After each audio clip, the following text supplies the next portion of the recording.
ആകാശത്തിന്റെ കീഴിൽ ഭൂമിക്ക് മധ്യേ നൽകപ്പെട്ട ഏകനാമം കർത്താവായ യേശുക്രിസ്തുവിന്റെ നാമമാണ്. ആ നാമം വിളിച്ചപേക്ഷിക്കുന്ന ഏവരും രക്ഷിക്കപ്പെടും, അല്ലാത്തവരെ ശിക്ഷാവിധിയിൽ അകപ്പെടുമെന്ന് വിശുദ്ധ വേദപുസ്തകം പറയുന്നു.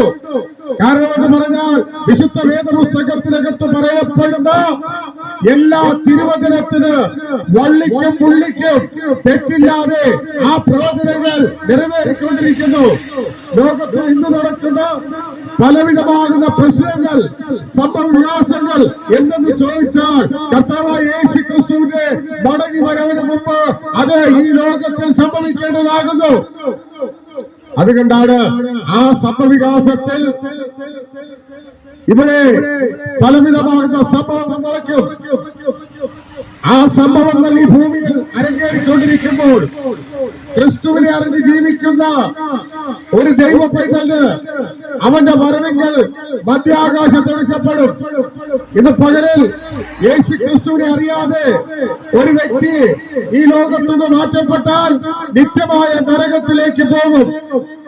അവിടെ കത്തുന്ന തീയും ചാകാത്ത പുഴുവും അവിടെ ഉണ്ട്.